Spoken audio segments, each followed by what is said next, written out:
పుట్టగానే పాపి, పుట్టక ముందు కూడా పాపి, బతికిన తర్వాత పాపి. పాపి అని అంటే ఏంటనంటే క్రమ కానటువంటి జీవితాన్ని జీవించడమే పాపం. క్రమం అంటే బైబిల్లో కొన్ని క్రమాలు ఉన్నాయి. అక్కని, చెల్లిని, తమ్ముడని, అన్నని, మరి రకరకాలైనటువంటి క్రమాలు ఉన్నాయి. ఆ క్రమాలు ఏవైతే మానవుడు తప్పుతాడో అది పాపం. పాపం వల్ల మనిషికి వచ్చేది జీతం ఏంటనంటే మరణం.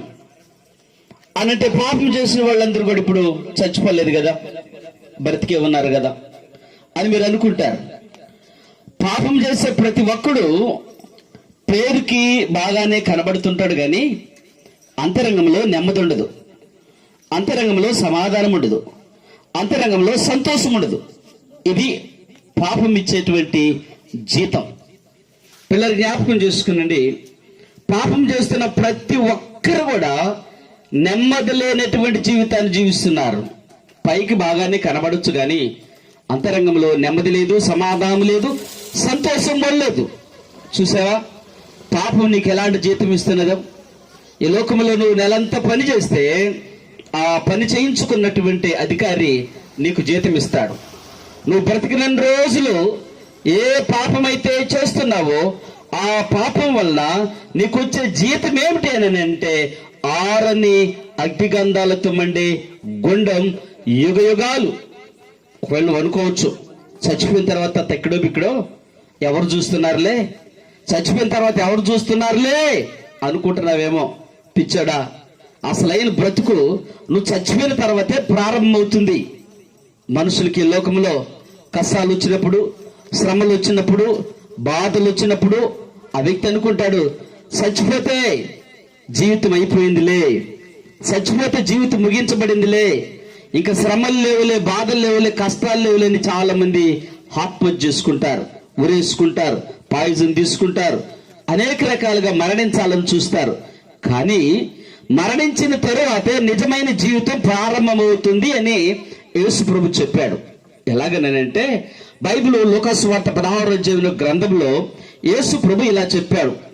ఇద్దరు, ఒకడు దరిద్రుడు, ఒకడు ధనవంతుడంట. అయితే ధనవంతుడైనా చావాల్సిందే, దరిద్రుడైనా చావాల్సిందే, పేదోడైనా చచ్చిపోవాల్సిందే, కోటీశ్వరుడైనా చచ్చిపోవాల్సిందే. అన్నంగా ఉన్నా చచ్చిపోవాలి, అన్నం లేకపోయినా చచ్చిపోవాలి. నువ్వు హైట్గా ఉన్నా, వెయిట్గా ఉన్నా, కలర్గా ఉన్నా, కలర్ లేకపోయినా నువ్వు చచ్చిపోవాలి. నువ్వు చచ్చిపోయే రోజు చూడు ఎంత అందహీనంగా ఉంటావు, ఎంత బలహీనంగా ఉంటావు. ఆ చర్మంతా చిక్కిపోయి బక్క పలసైపోయి నీ శరీరం చూడడానికి కూడా అందహీనంగా అయిపోతుంది. నీకంటే ముందున్న వాళ్ళని చూసావా, చచ్చిపోయిన శవాలను చూసావా? వాళ్ళందరూ కూడా ఒకప్పుడు అందంగా ఉన్న వాళ్ళే, వాళ్ళందరూ ఒకప్పుడు గొప్ప వాళ్ళే, వాళ్ళందరూ ఒకప్పుడు బలవంతులే. మరి నువ్వు కూడా ఒకానొక రోజున చనిపోతావు. ధనవంతుడు చనిపోయాడంట, పాతాళానికి వెళ్ళాడంట. దరిద్రుడు చనిపోయాడంట, పరలోకానికి వెళ్ళాడంట. పాతాళంలో అగ్ని ఆరదు, పురుగు చావదని బైబిల్ చెబుతుంది. కాబట్టి పాతాళంలోకి వెళ్ళిన వ్యక్తి ఎవరు? ధనవంతుడే, డబ్బున్నవాడి. కానీ పాతాళంలోకి ఎందుకు వెళ్ళాడు? చాలా మంది అనుకుంటారు నాకేమిలో డబ్బు ఉంది, నాకేమిలో ధనం ఉంది, నాకేమిలో అన్ని బాగున్నాయి, ఈ లోకంలో నేను చచ్చిపోతే కూడా స్వర్గంలో ఉంటారనుకుంటారు. ఒక మాట చెప్పనా, ధనవంతులు డబ్బున్న వారు ఏం చేస్తారంటే పాపాలు చేస్తూ కూడా పుణ్యాలు చేస్తారు. మళ్ళా ఎట్టనంటే యజ్ఞాలు, యాగాలు, తపస్సులు, అన్నదానాలు, దాన ధర్మాలు చేస్తారు. అంటే నేను పాపాలు చేస్తాను, పుణ్యాలు చేస్తాను, నేను చేసిన పుణ్యాల వల్ల నా పాపాలన్నీ కొట్టుకొని పోతాయని. అంత అబద్ధం, మోసం. తప్పు చేసిన వాడికి శిక్ష తప్పదు.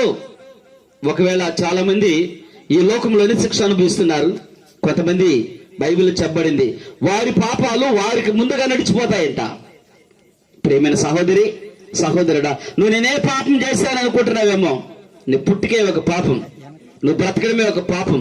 నీ తలంపులు, నీ ఆలోచనలు, నీ క్రియలు, నీ మాటలు, నీ చూపులు, నీ ప్రవర్తన, నీ దౌర్జన్యం, నీ అన్యాయం, నీ అక్రమం సమస్తం పాపమే. పాపం వల్ల వచ్చే జీతం మరణం. అది ఎప్పుడు అనంటే ఇదిగో ఈ రాత్రికి నువ్వు చచ్చిపోతావు, నీకు తెలియదు. అసలు నీకు తెలిసి అసలు బతకో. ఏ రోజు నువ్వు చనిపోతావో, ఏ రోజు నీ ప్రాణం నీ శరీరం నుంచి విడిచిపెట్టి వెళ్ళిపోతుందో నీకు తెలియనే తెలీదు. కానీ ఒక క్షణంలో చనిపోవచ్చు. అయితే జీవితం అంతా విలువ లేదనుకున్నావా? కాబట్టి ఈ లోకంలో నువ్వు బ్రతికిన బ్రతుకును బట్టి నువ్వు నరకానికన్నా స్వర్గానికన్నా వెళ్తావు. అయితే మంచి బ్రతుకుంటే, మంచి బ్రతుకంటే ఏమిటి అనుకుంటున్నావు? యజ్ఞాలు, యాగాలు, తపస్సులు అనుకుంటున్నావా? మంచి బ్రతుకది కాదు. నువ్వు ఉన్నవాడివి యజ్ఞం చేస్తావు, మరి నువ్వు ఉన్నవాడు యాగం చేస్తావు, నువ్వు ఉన్నవాడు తపస్సు చేస్తావు, నీకు డబ్బులు ఉంది కాబట్టి పూజలు పురస్కారాలు చేస్తావు. లేని దరిద్ర పరిస్థితి ఏంటి? అటు నరకానికి వెళ్ళిపోవచ్చుందినా? ఉన్నవాడు మాత్రం తప్పించుకుంటాడు, లేనివాడు మాత్రం నరకానికి వెళ్ళిపోతాడు. ఇది ఎంత న్యాయం? అందుకని పాపం అనేటువంటిది మరి గొప్పవాడికైనా లేనివాడికైనా ఒకే ఒకటి ఏంటంటే తెలుసా? మరణం. అయితే ఆ మరణంలో నువ్వు మరణించి యుగయుగాలు నరకంలో కాలడం యేసుక్రీస్తు ప్రభుకి ఇష్టం లేదు. ఆయన ఈ సృష్టిని కలగజేశాడు. ఈ సృష్టికి ఆయనే దేవుడు. ఈ సృష్టిని కలగజేసి, మనిషిని కలగజేసి, మట్టి నుండి మనిషిని కలగజేసి, ఆ మట్టిని బొమ్మగా తన రూపంలో తయారు చేసి ఆ మనిషి నాసికా రంధ్రాల్లో ఊదాడంట. ఎప్పుడైతే ఊదాడో ఆ మట్టి బొమ్మ మనిషి అయ్యాడు. మనిషి కొద్ది రోజులకి ఏ దేవుడైతే మరి ఆ మనిషిని మంచిగా చేశాడో ఆ దేవునికి వ్యతిరేకంగా అన్యాయం చేయడం మొదలుపెట్టాడు, అక్రమం చేయడం మొదలుపెట్టాడు, వ్యభిచారం చేయడం మొదలుపెట్టాడు, త్రాగుడు చేయడం మొదలుపెట్టాడు, తిరగడం మొదలుపెట్టాడు, అక్రమ మార్గాలు నడవడం మొదలుపెట్టాడు. అందుకని ఇదంతా పాపమే కదా. మరి పాపం వల్ల ఏమొస్తుంది? మరణం. ఏంటా మరణం అనుకుంటున్నావా? నువ్వు చచ్చిపోయేది కాదు. ఇది మనిషి ఎవరైతే రక్షణ అనే మార్గాన్ని వెతకరో వాళ్ళకి 2 మరణాలు ఉన్నాయి.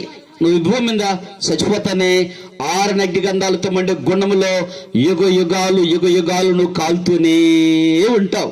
అది చెప్పమని నన్ను పంపించాడు యేసు ప్రభు. వాళ్ళకి చెప్పరా? వాళ్ళు నమ్మితే మరి స్వర్గానికి వస్తారు, నమ్మకుండా పోతే మరి నరకానికి వెళ్ళిపోతారు. మరి నువ్వు చెప్పకపోతే నాకెవరు చెప్పలేరంటారని చెప్పని పంపించాడు. అందుకే నేను చెప్తున్నాను మీ అందరికీ, నమ్మితే మీ ఇష్టం, నమ్మకపోయినా మీ ఇష్టం. నువ్వు నమ్మినా నమ్మకపోయినా నువ్వు బ్రతికేది 70.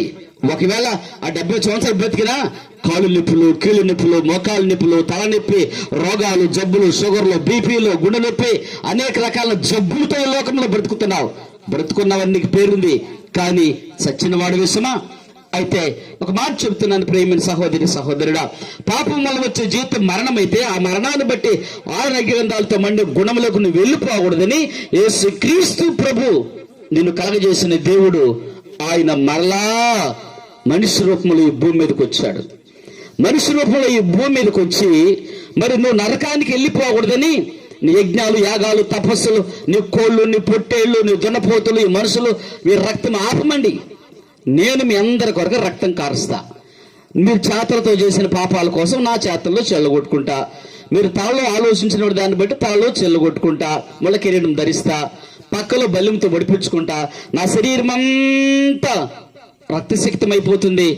ఎందుకనంటే ఒకవేళ నువ్వు అనొచ్చు నా శరీరం కూడా చూసుకుంటానని. నీ శరీరం అలా జరగడం కుదరదు.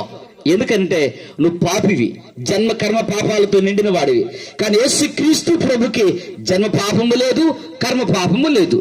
అయితే ప్రియమైన దేవుని బిడ్డ, జన్మ కర్మ పాపము లేనటువంటి మనిషి రక్తం మాత్రమే ఒక మనిషి పాపాల నుంచి విముక్తి కలగజేస్తుంది. ఆ జన్మ కర్మ పాపము లేనటువంటి దేవుడు యేసుక్రీస్తు ప్రభు. ఒకవేళ నువ్వు అనుకోవచ్చు వీళ్ళకేం పని లేదురా, కాదులూరు నుంచి, పన్నపాడు నుంచి, వెళ్ళూరుపాడు నుంచి, సూలూరుపేట నుంచి, పెదమాంబోటి నుంచి, చిన్నమాంబోటి నుంచి, ఆ ఊరు నుంచి వచ్చి చెప్తున్నారండి. ప్రేమైన దేవుని బిడ్డలారా, ఒక మనిషి రక్షణలోనికి రావాలంటే ఏ దేవుడు యొక్క రక్తము ఈ భూమి మీద కార్చలేదు. ఒక్క యేసుక్రీస్తు ప్రభు రక్తం మాత్రమే కార్చబడింది. యేసుక్రీస్తు ప్రభు రక్తములోనే పరిశుద్ధత, పవిత్రత ఉంది. ఎందుకనంటే నీ మాదిరి నా మాదిరి అమ్మా నాయనకి బుట్ల ఆయన దేవుడుగా ఒక స్త్రీని ఏర్పాటు చేసుకుని ఆ స్త్రీలో ఆయన ఒక ఏ వ్యక్తి గాని, ఏ గొప్పవాడు గాని మానవుల కొరకు ప్రాణం పెట్టిన వాడు లేడు. యేసుక్రీస్తు ప్రభు మాత్రమే మనుషుల కొరకు ప్రాణం పెట్టినటువంటి దేవదేవుడు. కాబట్టి నువ్వు ఏ కులమైనా, ఏ మతమైనా, ఏ జాతి అయినా, ఏ రంగు అయినా నీకు ఒక శుభవర్తమానం ఏంటంటే నువ్వు చస్తే నరకానికి వెళ్తావు. దేని వలన? పాపం వలన. ఆ పాపం పోవాలంటే ఇద్దరు కోళ్ళు రక్తం కాదు. మరి దేవదేవుడు పరిశుద్ధుడు, పాపం లేని దేవుని యొక్క రక్తం చిందించబడింది. ఆ రక్తాన్ని నువ్వు ఆశ్రయించు. ఏమి కాదు, ప్రభువా నువ్వు లేనివాడవైనా సరే, ఉన్నవాడవైనా సరే, పాపివని గుర్తెరుగు. ప్రభువా నేను పాపిని, నువ్వు సిలువలో కార్చిన పవిత్రమైన రక్తంతో, పాపం లేనని రక్తంతో నా పాపాన్ని కడిగి నీ రాజ్య వారసునిగా నడిచారు. ఒక్క మాట చెప్తే చాలు ఈ రాత్రి. సహోదరి, సహోదరుడు వింటున్నావా? నీ కోళ్ళ రక్తం నిన్ను స్వర్గానికి చేర్చు. నీ ఎద్దుల రక్తం, నీ పూజలు పునస్కారాలు, యజ్ఞయాగాలు, తపస్సులు, పొంగళ్ళు, పూజలు నిన్ను స్వర్గానికి చేర్చు. యేసు రక్తము మాత్రమే నేను స్వర్గానికి చేస్తుంది. ఎందుకు అని నువ్వు ప్రశ్నిస్తే, యేసు ప్రభు పాపం లేని దేవుడు. ఆయన పుట్టుకలో పాపం లేదు, ఆయన మరి జీవించిన జీవితంలో పాపం లేదు, ఆయన చూపులో, ఆలోచనలో, మాటల్లో, ప్రవర్తనలో, క్రియలో పాపం లేదు. అందుకని యేసు రక్తం ఈ లోకానికి అవసరం. అందుకే ఆయన శిలువలో మరణించాడు. సహోదరి, ఈ రాత్రికి నువ్వు మోకరించు. సహోదరుడా, నువ్వు మోకరించి నీ కోసం నేను ప్రార్థన చేస్తున్నాను. నువ్వెక్కడున్నా, ప్రభువా నేను పాపిని, త్రాగుబోతుని, తిరిగిబోతుని, తిట్టుబోతుని, వ్యభిచారిని, మోసగాన్ని, దొంగనని నేను నోటితో ఒప్పుకో. యేసు రక్తంలో కడుక్కో. ఎప్పుడు చచ్చిపోతావు తెలీదు. చచ్చిన రోజున యుగ యుగాలు నరకంలో ఉండకుండా యుగ యుగాలు పరలోక రాజ్యంలో దేవుడు నీకు స్థానం ఇచ్చును గాక. నీకోసం నేను ప్రార్థన చేస్తున్నాను. నీకోసం నేను ప్రార్థన చేస్తున్నాను. ఈ ప్రార్థనలో ఏకీభవించండి ప్రియమైన దేవుని బిడ్డలారా. మీరు ఎక్కడున్నా ఏకీభవించినట్లయితే దేవుడు తన కార్యాన్ని జరిగించును గాక. ఆమేన్.